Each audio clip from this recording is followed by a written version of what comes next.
Thank you, Madam President. There is no right to mass killing of civilians. There is no right to starve an entire civilian population. There is no right to forcibly displace a people. And there is no right to annexation. This is what Israel is doing in Gaza. These are its war objectives. This is what the absence of a ceasefire is allowing it to continue doing. This full-fledged Israeli assault against the Palestinian people and the Palestinian land is about everything except the hostages. If the families of hostages can see that, how can anyone in this room claim otherwise? A ceasefire will allow to save lives, all lives. This was true a year ago. This is even more true today. A ceasefire doesn't resolve everything, but it is the first step towards resolving anything. And what is the answer of those who are still unwilling now, after all this death and destruction, not to call for an unconditional ceasefire? Is it to accept that the killing should continue until we resolve everything while we watch that we are resolving nothing?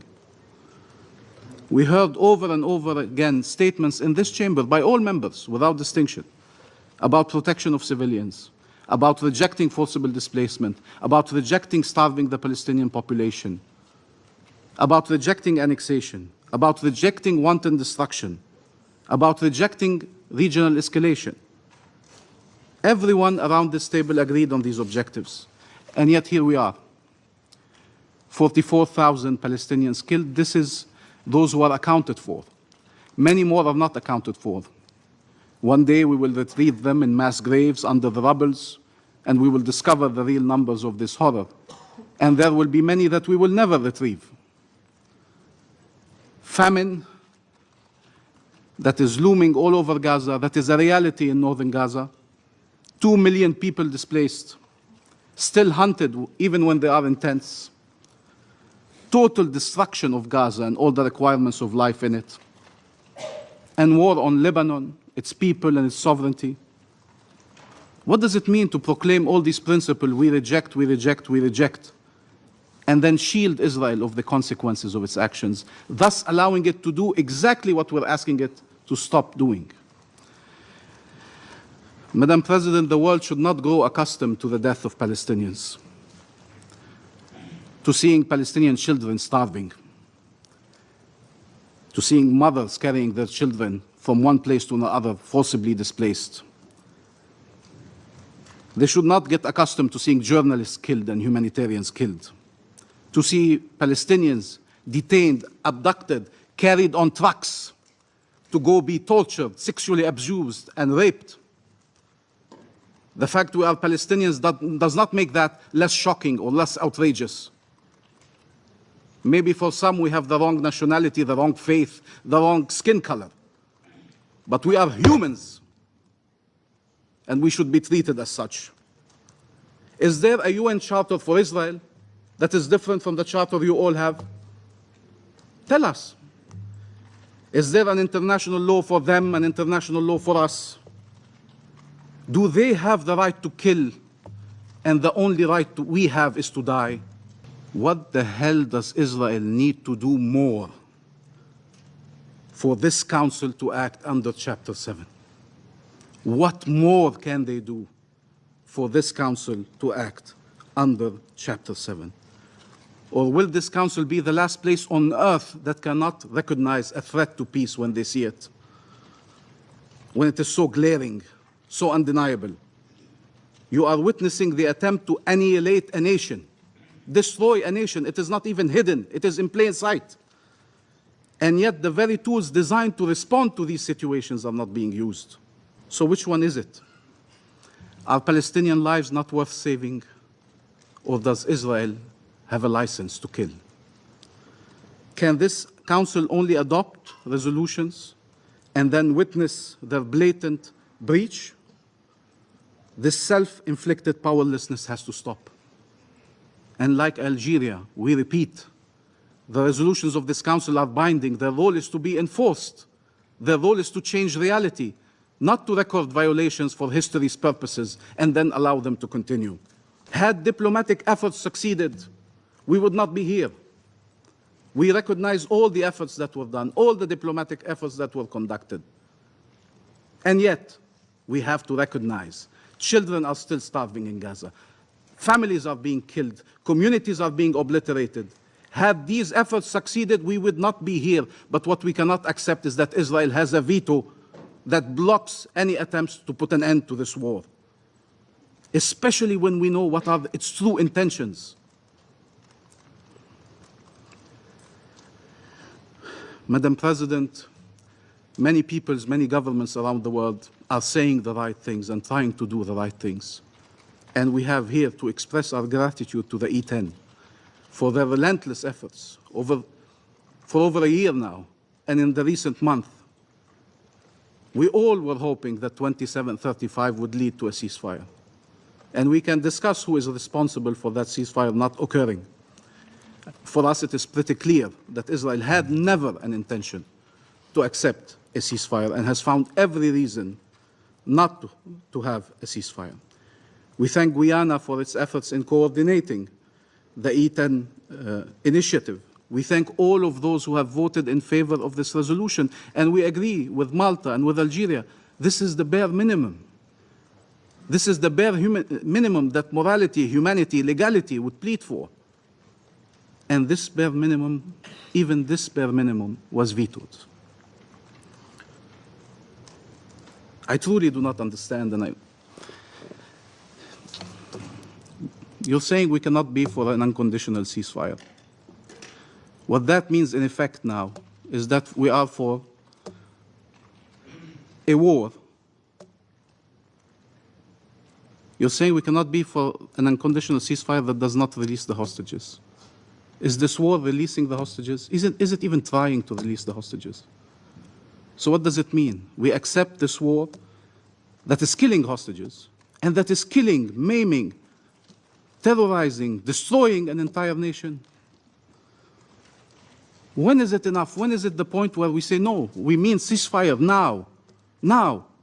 We will not allow you to not listen to us, to ignore us, to insult us, to play games with us. This resolution is trying to restore life, to save lives. It's not a dangerous message. The draft resolution is not a dangerous message. This veto is a dangerous message to Israel that it can continue executing its plans, the very plans you oppose. And the messages we send do matter. And that is the wrong message at the worst possible time. Israel is responsible for the Palestinian civilians it kills. It cannot be absolved of that responsibility. It is killing them purposefully, deliberately, repeatedly, massively. It is starving them on purpose. Nobody can deny it. We sat in this room, we heard every UN agency, every testimony, every NGO, Palestinian, Israeli, international, saying the same things. This is by design.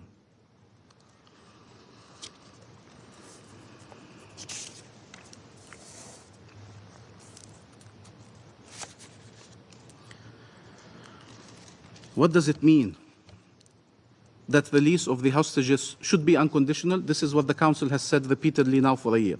Release of hostages should be unconditional. But stopping killing Palestinians is conditional? There are acceptable conditions to stop the mass killing of Palestinians? There's 100 Israeli hostages, and there's 2 million Palestinians in Gaza. 2 million Palestinians in Gaza. They deserve better. They deserve respect for their lives, for their suffering. Israel will always claim conditions have not been met because its plans require it to continue this war, to annex the land and destroy the people.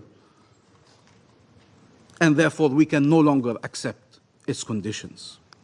14 months, and we are still debating if a genocide must be stopped. There's no justification whatsoever for vetoing a resolution trying to stop atrocities. No justification for that. Madam President, one day someone will dig up these meetings, the records of them, will see us pleading for the lives of our people over and over and over and over again. And they will try to understand why our calls were not heeded.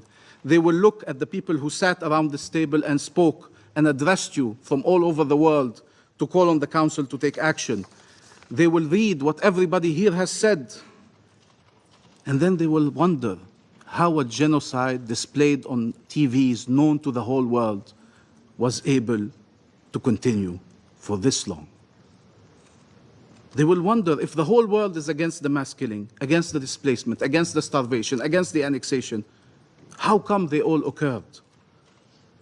It is because we are allowed to speak about the rules, but not to enforce them. Because we can regret and reject, but not act. There are many states now stepping up to change this reality. We call on all states and all peoples to stand for life, for freedom, and for peace. We are out of time. We repeat, we are against harming any civilians. And we have more than our share of grievances. We could have sat here and tried to justify harming civilians. We never did, not one day. And we're still sitting here after tens of thousands of our people have been killed. Many have been detained. All have been traumatized. All have been displaced.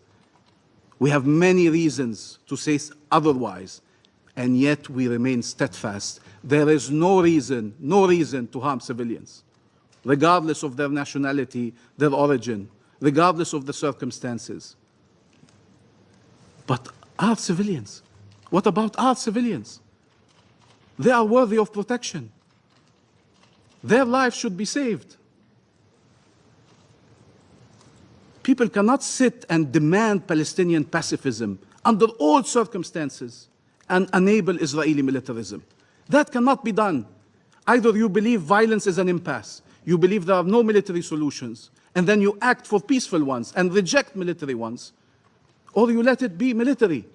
We are for a peaceful path. Even after all that has happened, we are for a peaceful path.